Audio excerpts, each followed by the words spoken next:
여러분 가지고 계신 주보 보십시오. 오늘 그 칼럼란에는 요즘 한창 세계적으로 뜨고 있는, 주가를 높이고 있는 일본 작가 무라카미 하루키에 대해서 제가 간략하게 소개를 했는데,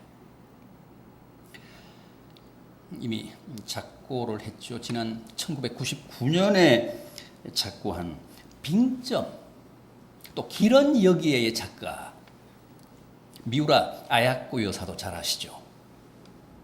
미우라 아야코.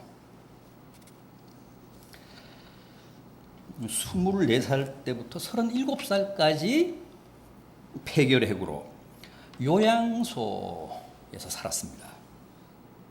그 후에는 다시 직장암으로 생사를 넘나들었고, 1999년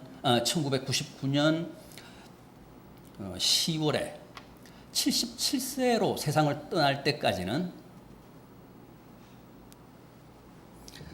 파킨슨씨 병으로 병상에 계속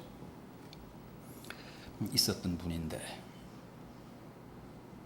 그는 평생 병을 달고 산 데다가 어릴 때부터 아주 감수성이 예민해서 지독한 회의주의자였습니다. 비관론자였습니다. 염세주의자였습니다. 자살 예찬론자였습니다. 그래서 수없이 자살을 연습하고 시도하는 과정에서 더 몸이 만신창이가 됐습니다. 완전히 폐인이 돼서 정말 죽을 날만 기다리고 있는데, 어느 날 병실로 친구가 찾아와서 돌아갈 때 작은 성경을 머리맡에 두고 갔습니다. 며칠 그냥 그 자리에 두고 있다가 어느 날 그걸 펼쳐보다가 바로 이 전도서를 만난 겁니다. 전도서를 펴서 1절을 읽고 2절을 읽었습니다. 전도서 1장 2절 어떤 내용이죠? 헛되고 헛되며 헛되고 헛되니 모든 것이 다 헛되도다.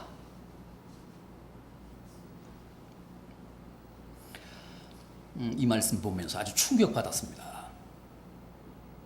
자기는 지금까지 성경이 그저 고상한 무슨 윤리나 도덕을 가르치는 기독교의 경전 혹은 고전쯤으로 알았는데,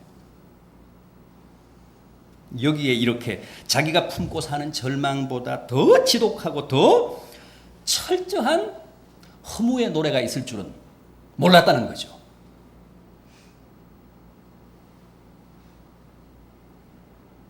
그래서 그때부터 성경을 보기 시작했습니다. 마침내는 세례를 받고 기독교에 입문했습니다. 건강이 회복되면서 간증을 하고 글을 쓰기 시작했습니다. 그래서 세상에서 가장 긍정적이고 가장 가슴이 따뜻한 작가로 거듭났습니다.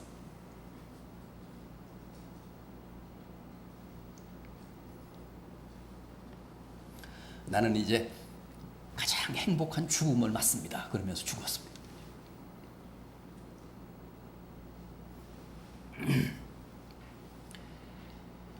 여러분, 전도서는 해 아래 더 이상 새 것은 없고 모든 게 다 헛될 뿐이라고 합니다.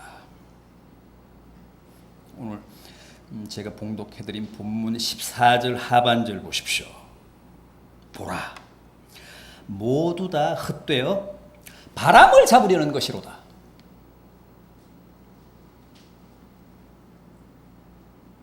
삶이라는 게, 인생살이라는 게 다 바람 잡는 짓이라는 겁니다. 그러면서 특히 어느 시대나 모든 인생들이 가장 보편적으로 추구하는 가치 몇 가지를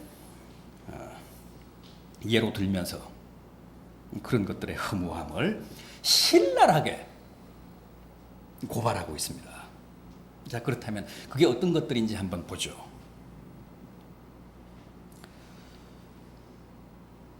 우선 지성주의입니다. 여러분, 이 전도서의 저자가 누굽니까? 작가가 누굽니까? 솔로몬이잖아요. 솔로몬.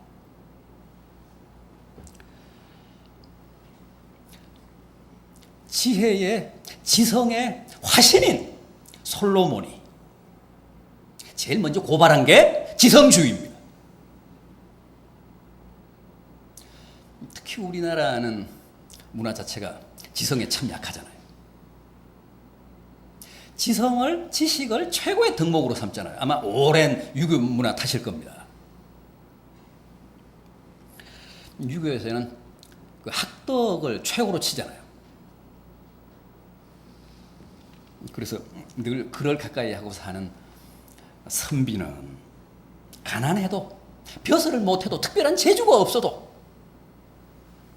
심지어는 처벌도도 다 용서가 되고 다 존경했잖아요. 선비. 공자님이 말하는 군자라는 개념도 선비를 말하는 엘리트를 말합니다. 지식을 추구하는.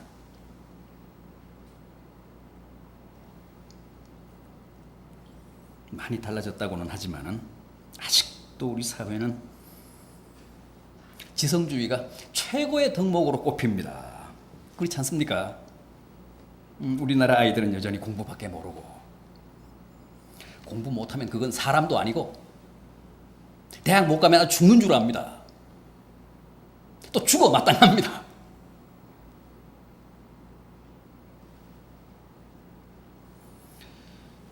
우리나라가 세계에서 박사 학위기 취득률이 가장 높습니다. OECD 평균이 60인데 우리나라는 75입니다. 100명이 박사 학위에 도전하면 75명이 성공한다는 얘기입니다. 놀라운 수치입니다.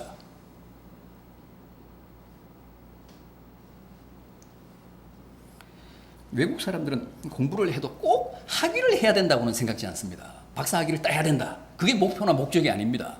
그죠? 학위라는 것은 자기가 공부하고 자기가 연구하는 전문 분야에 뭐 이렇게 하다가 보면 이렇게 산출되는 얻게 되는 하나의 무슨 결과물이지. 그 자체가 목적이거나 그 자체가 무슨 연구나 공부의 목표가 되지는 않습니다. 그런데 우리는 그 자체가 목표잖아요. 해외 유학을 가면 반드시 학위를 따야 됩니다. 학위에 만약 실패하면 그건 인생에 실패하는 겁니다. 돌아오지도 못합니다. 창피해서.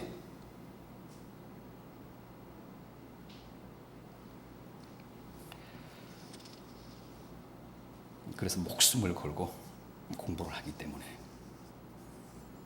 또 일단 학위를 시작하면 끝을 봐야 되기 때문에 거의 실패하는 사람이 없습니다.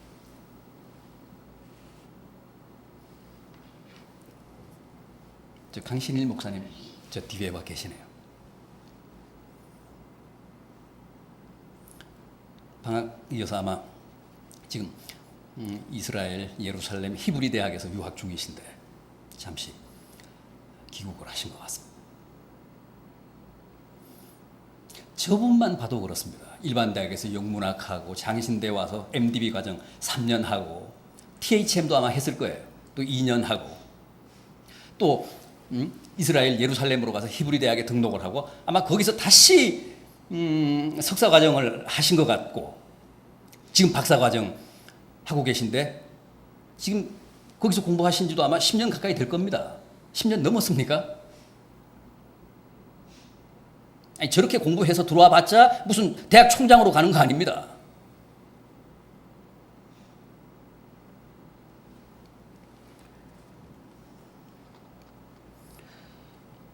요즘 뭐 해외에서 학위 가지고 들어와 봤자 취직도 안 되잖아요.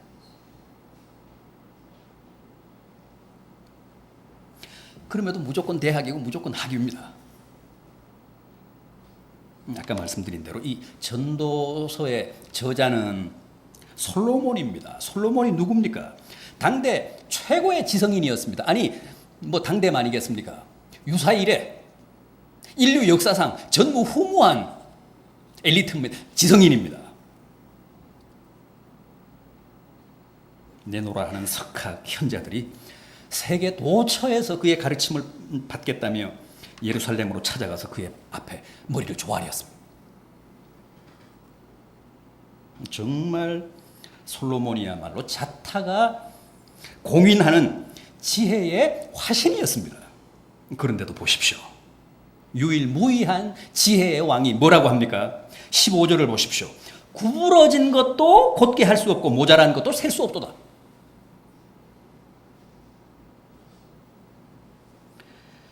이것은 지성주의를 무색해 하고 주지주의, 지식주의를 참혹하게 하는 인류사의 초특급 지성인 솔로몬 왕의 적나라한 인생 고백입니다.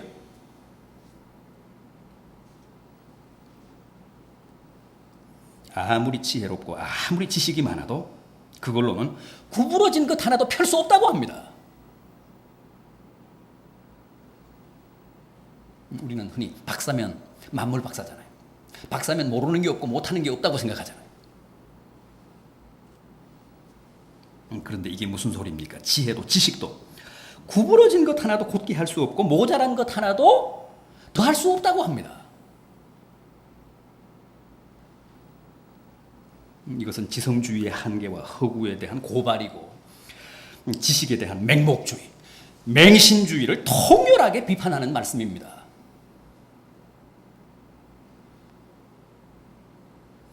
지식주의에 대한 허무주의 선언입니다.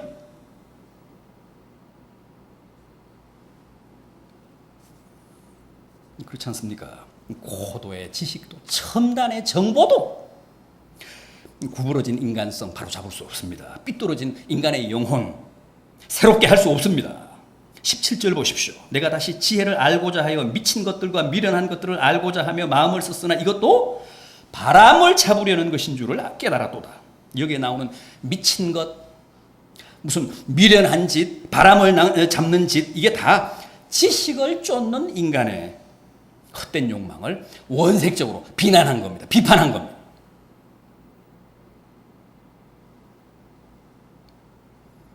뿐만 아닙니다. 마지막 18절을 보십시오. 지혜가 많으면 번뇌도 많으니 지식을 더하는 자는 근심을 더하느니라. 이거야말로 정말 초치는 소리입니다. 우리는 지금 뼈 빠지게 벌어서 아이들 교육시키고 허리가 휘도록 아이들을 뒷바라지하고 있는데 이게 대체 무슨 소리입니까? 그런데도 이건 다 사실이잖아요. 지혜가 많으면 번뇌도 많다. 지식을 더하는 자는 근심을 더한다.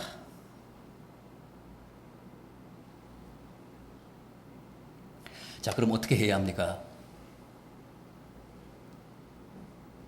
돈 들이고 정열과 정을몸을 바쳐서 하는 공부가 정말 의미가 있으려면 또 보람이 있고 값지고 미친 짓, 미련한 짓, 바람을 잡는 짓이 되지 않게 하려면 어떻게 해야 된다고요? 절대 지식만으로, 지성주의만으로는 안 되고 반드시 거기에 플러스 알파가 필요하다고 합니다. 그게 뭡니까?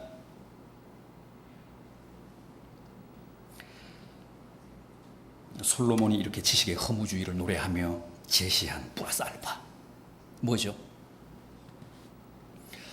구약 욥, 시편, 잠언, 전도서의 주제인 여호와를 경외하는 것이 지식의 근본이라. 여호와 경외. 정말 지식이 값지려면, 내게 유익이 되게 하려면 그 저변에, 그 바닥에 뭐가 깔려야 된다고요? 여호와 경외. 여호와를 경외하는 것이 지식의 근본이라는 거예요. 그거 없이는 어떤 지식도, 어떤 지성도 공중무각이라는 거예요. 미친 짓이라는, 바람 잡는 짓이라는 겁니다.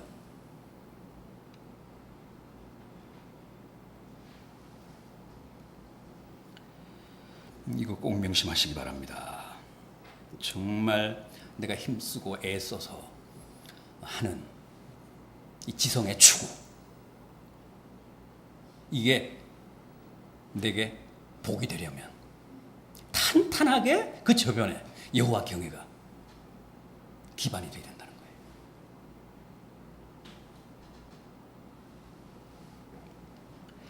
전도서는 절대 지식 무용론을 가르치지 않습니다. 반지성주의를 강의하지 않습니다.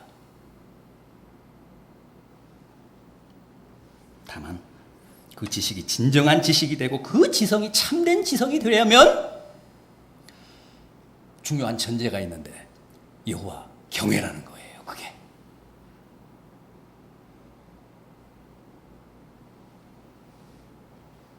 그렇지 않으면 오히려 지혜가 번뇌가 되고 지식이 근심이 된다고 합니다.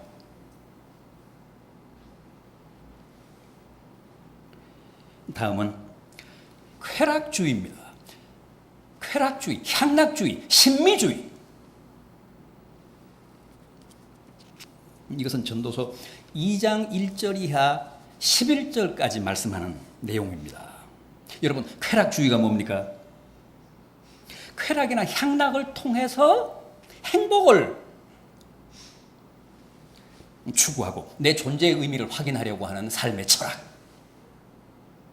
그게 쾌락주의입니다. 그게 향락주의, 그게 신미주의입니다. 사실 어느 시대나 가장 많은 사람들이 추구하고 인류의 가장 보편적인 삶의 철학이나 방식이 바로 이 쾌락주의죠. 향락주의죠. 한마디로 잘 먹고 잘 살자는 겁니다.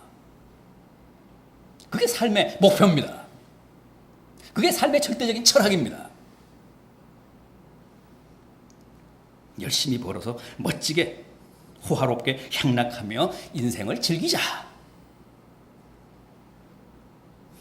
여러분, 로마가 왜 망했습니까? 역사상 로마 제국만큼 강성한 나라는 없었습니다. 그런데 왜 망했을까요? 로마 제국의 흥망사라는 책이 있습니다. 거기에 보면 절대 무슨 군사력, 경제력이 약화돼서 혹은 외부의 적 때문에 망한 게 아니라고 합니다. 오히려 내부의 적 때문에 망했다고 하죠.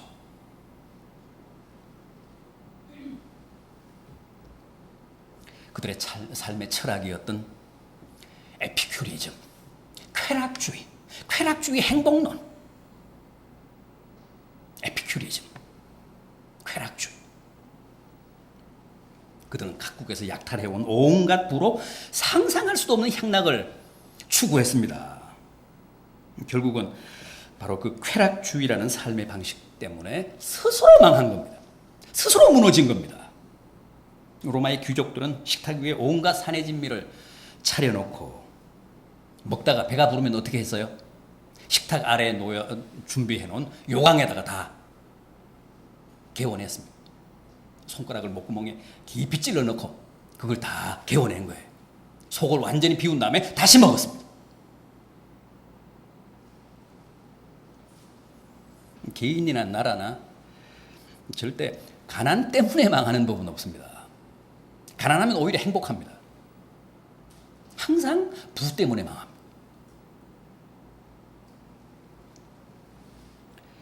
쾌락 때문에, 향락 때문에 망합니다. 로마가 그랬고 폼페이가 그랬고 소돔과 고모라가 그랬습니다.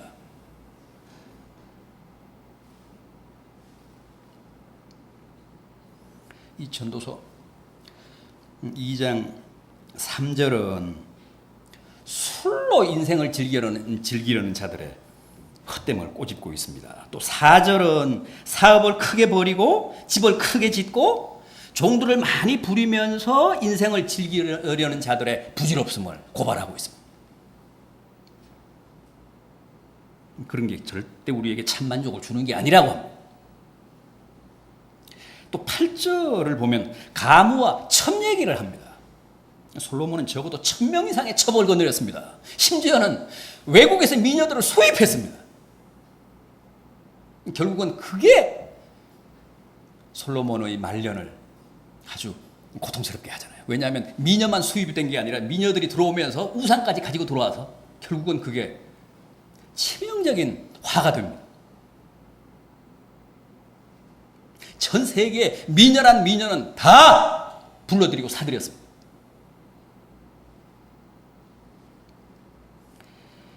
그런데 그 어떤 주색 잡기도 그에게 만족이나 보람이나 기쁨을 가져다 주지는 못했다고 합니다.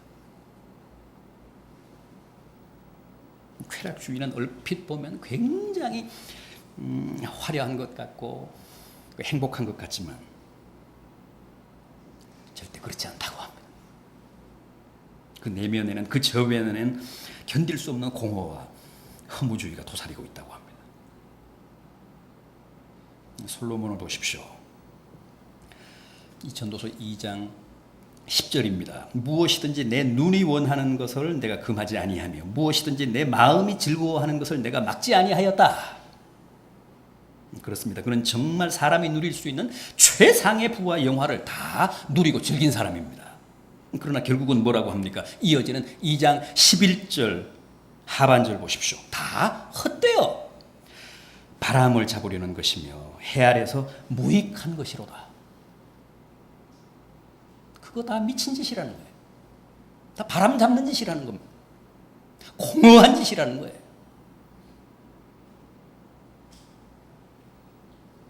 이것은 이 시대의 쾌락주의자들이 꼭 귀담아 들어야 할 말씀입니다. 잘 먹고 잘 살며 오로지 인생을 즐기겠다는 목표 하나로 살아가는 향락주의자들이 반드시 귀담아 들어야 할 말씀입니다. 인생은 절대 쾌락을 위해 향락을 목표로 살아갈 수 없습니다. 속지 마십시오. 거기에는 행복이 없습니다. 허무뿐입니다. 그럼에도 말세에는 사람들이 쾌락, 향락 사랑하기를 하나님보다 더 사랑한다고 하잖아요. 성경은 그렇게 예언합니다.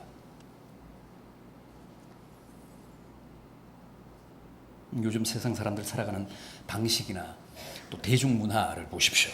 그야말로 모든 게 쾌락 중심의 향락 문화 아닙니까?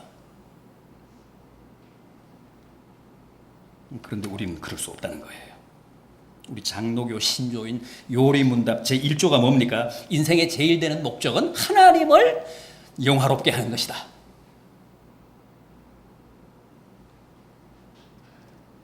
하나님을 영화롭게 하는 게 내 인생의 최선의 목표여야 합니다. 나를 즐겁게 하고 나를 향락하자는 게 우리 인생의 목표일 수 없습니다. 그건 쾌락주의, 그건 향락주의.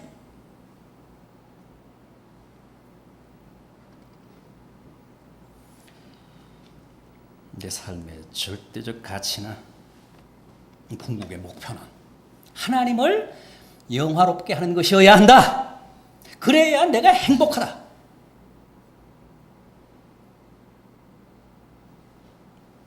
그런 삶의 철학으로 살아야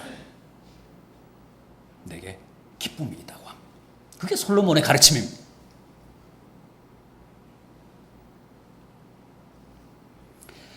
다음은 물질주의입니다. 이것은 2장 18절 이하에 나오는 주제입니다.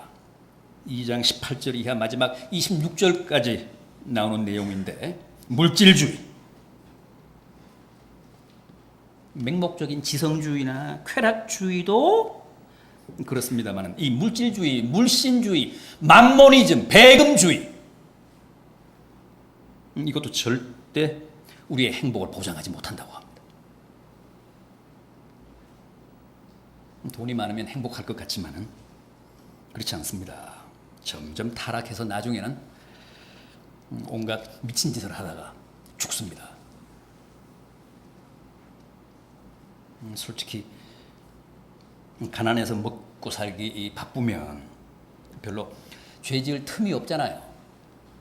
그러나 돈이 많고 시간이 많으면 정말 죄 지을 일밖에는 없습니다.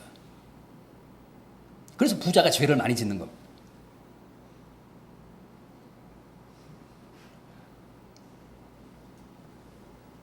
그래서 사람 하나 망하게 하려면 돈 주고 시간 주고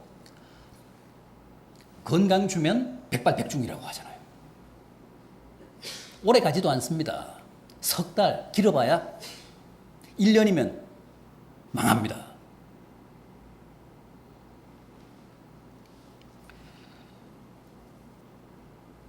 어느 나라나 로또 1등 당첨자들 한번 보십시오.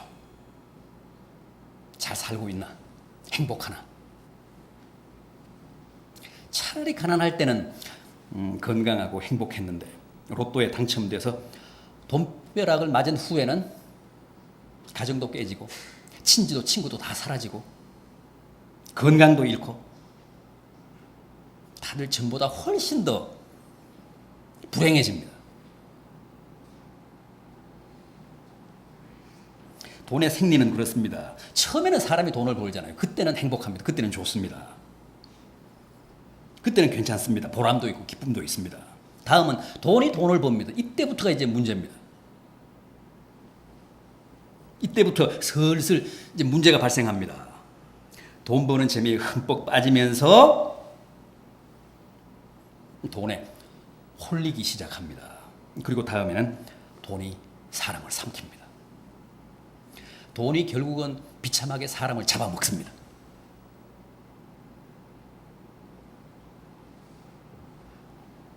돈의 결말은 항상 불행입니다.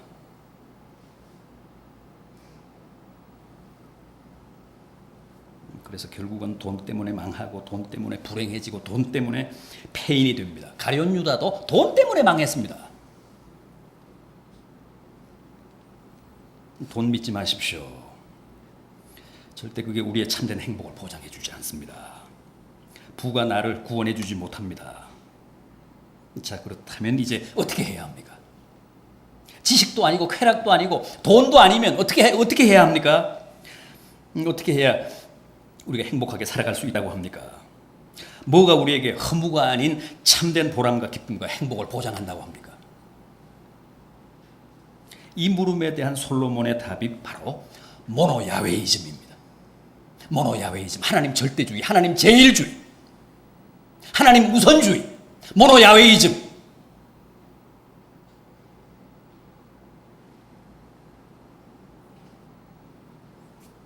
지성주의도 아니고 쾌락주의도 아니고 물질주의도 아닌 하나님 제일주의, 모노야웨이즘.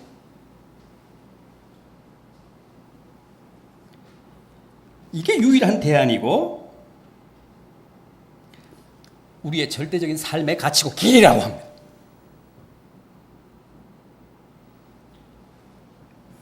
하나님이 없는 한 우리 인생은 그 자체가 허무일 뿐입니다. 지성도 쾌락도 돈도 다 의미가 없습니다. 오직 하나님 중심주의, 하나님 제일주의, 하나님 절대주의, 하나님 우선주의가 전제될 때, 모노야웨이즘이 내 삶의 철학이 될 때, 내 삶의 실천 강령이 될 때, 우리의 인생이 변하고 어떤 환경, 어떤 처지에 살든 내가 행복해지고 보람을 느끼고 거기에서 삶의 기쁨을 누릴 수 있다는 겁니다.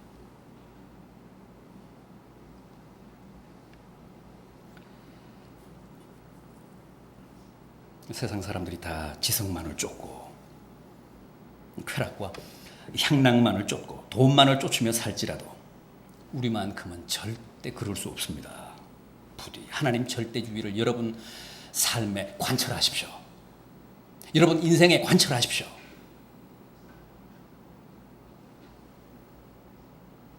그래야 우리가 행복해집니다. 우리의 삶이 아름다워집니다. 더 이상 우리가 허무주의에 빠지지 않습니다. 하나님 절대주의, 하나님 제일주의로, 모노야웨이즘으로 여러분의 삶이 더욱 건강하고 밝고 행복하기를 진심으로 기원합니다. 기도하시겠습니다.